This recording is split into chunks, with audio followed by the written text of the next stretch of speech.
Politics news विधानसभेचा महासंग्राम।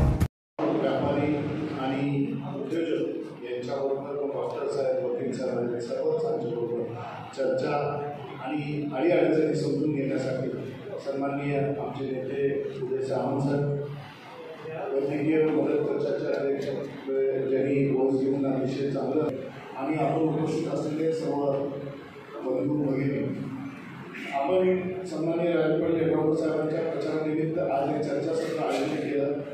मी खास करून उदय सामंत साहेबांचं अभिनंदन करेन की इलेक्शनच्या निमित्तानं आपण एकत्रित येताना नुसतं भाषण न देता लोकांच्या समस्या समजून येणारा जो परत काळ आहे आपल्या इलेक्शन नंतर, त्यामध्ये या समस्यांचं जाणीव करून घेऊन त्यांना आपण कशा पद्धतीनं अजून चांगल्या पद्धतीने सरकारच्या माध्यमातून मदत करू या दृष्टिकोनातून आयोजित केलेला हा चर्चासत्र होता।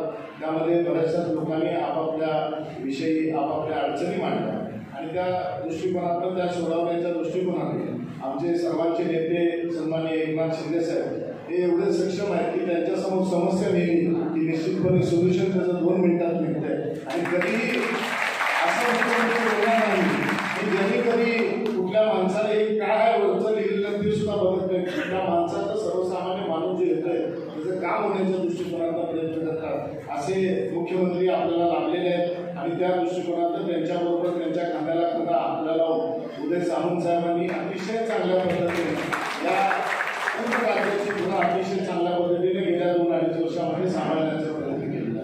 आज उद्योगाच्या निमित्तानं बऱ्याचशा द्यावी आणि आम्ही पण साहेबांच्या बरोबर काम करायला त्यावेळी सुद्धा संधी प्राप्त झाली आणि आता सुद्धा साहेबांच्या नेतृत्वाखाली आम्ही सर्व मंडळी काम करतो।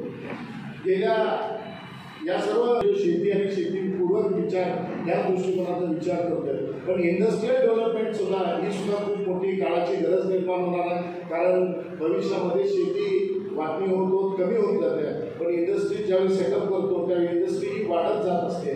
त्या दृष्टिकोनातून इंडस्ट्रियल सेटअप आणि इंडस्ट्रियलच्या ज्या अडचणी असतील त्या समजून घेण्याच्या दृष्टिकोनातून आपण तिथं आज ही चर्चासत्र आयोजित केलं। त्यामागून बरेचसेच आपल्याला फीडबॅक मिळून आपण राज्यभर ह्या अशा प्रकारचे मेळावे आयोजित करून त्यामधनं फीडबॅक घेऊन येणारा हे जे मंत्रिमंडळ आहे ते सगळं आपलं युती सरकारचंच असणार आहे। तर त्या दृष्टिकोनातून आपले इलेक्शनच्या काम झालेलं आहे। तर खास करून मी एक कार्यकर्ता म्हणून निश्चितपणे आपलं अभिनंदन करेन। मी सन्माननीय राजपाल डॉक्टर साहेबांच्या माध्यमातून गेल्या 5 वर्षाच्या अगोदर आपल्या सगळ्यांच्या आशीर्वादाने अपक्ष असताना सुद्धा आपल्या सगळ्यांच्या आशीर्वादाने जवळजवळ 26 ते 30 हजार मताच्या मताधिक्याने आपण डॉक्टर साहेबांना विजय प्राप्त करून दिला। त्याच पद्धतीने आता सुद्धा महायुतीचे भाजप असू दे, शिवसेना असू दे, राष्ट्रवादी असू दे, सर्वच यांच्या माध्यमातून आज त्यांच्या पाठिंब्यावर आपण इथं राजश्री शाहू विकास आघाडीच्या माध्यमातून ही इलेक्शन लढवतो। साहेबांची चिन्ह ही शिट्टी जरी असली तरी एकनाथ शिंदे साहेबांच्या नेतृत्वाखाली काम करणारे राजपाल डॉक्टर साहेब अतिशय चांगल्या पद्धतीने गेल्या 2-2.5 वर्षामध्ये आपल्याला पहिला 2-3 वर्ष आपल्याला राज्यमंत्री होतो त्यावेळी करोनाचा काळ होता, त्याच्यानंतर निश्चितपणे या 2-3 वर्षामध्ये आपण जवळजवळ 2000 कोटींचा विकास काम या तालुक्यामध्ये आणलेला आहे आणि या सगळ्या विकास काम करत असताना अतिशय चांगल्या पद्धतीनं चौफेर विकास करण्याची दृष्टी घेऊन सन्माननीय राजपाल डॉक्टर साहेबांनी काम केले। भविष्यामध्ये सुद्धा खूपशा मोठ्या आपल्याला गोष्टी करायचे। सर्वसामान्यांसाठी आपण इथं गुरगावला जो आपण हॉस्पिटल केलं तो सुद्धा साहेब मी सांगू इच्छितो की तो इंडियातलं सगळ्यात बेस्ट हॉस्पिटल आहे। ती मेंटल 365 बेडचं मेंटल हॉस्पिटल आहे आणि ज्या त्रुटी सगळ्यात बेस्ट आज इंडियातलं हॉस्पिटल आहे ते बेंगलोरला आहे, त्याच्यातल्या सुद्धा त्रुटी ज्या होत्या त्या सगळ्या क्लिअर करून आपण जवळजवळ 124-140 कोटीचं टेंडर होऊन तो सुद्धा अंतिम टप्प्यात होता, त्यांना वर्कआउटला आचारसंहिता झाली नाही, पण तो सुद्धा काम आपण गुरगावसारख्या इतर बाजूला असलेल्या 1-2 किलोमीटरवर आपण करतोय। त्याच पद्धतीनं सगळ्यात महत्त्वाचा विषय आहे जो उद्योगधंदे आणि बाकीच्या दृष्टिकोनातून आणि जे या दृष्टिकोनातून हा एक गुरगावला असलेले जवळजवळ 500-600 बेड्स तयार होतात, तो एक गेम चेंजर आणि दुसरा तालुक्याचा सगळ्यात मोठा गेम चेंजर असेल तर तो आपली इंडस्ट्रियल इस्टेट असेल। आज या इंडस्ट्रियल इस्टेटच्या माध्यमातून आपण सगळे त्याला फॉलो घेतात। आपण खूप इंडस्ट्रियल इस्टेट आपल्या इथं तालुक्यामध्ये होत आहे। काही अडचणी निश्चितपणे आहेत त्याच्यात आणि त्या निश्चितपणे अडचणीमध्ये सुद्धा ज्यांची घरं आहेत त्यांना साहेबांनी क्लिअर, आमदार साहेबांनी क्लिअर सांगले डॉक्टर साहेबांनी की ज्यांची घरं आहेत त्यांच्या एका सुद्धा विटाला न हात लावता ही इंडस्ट्रियल इस्टेट जवळजवळ 300 एकर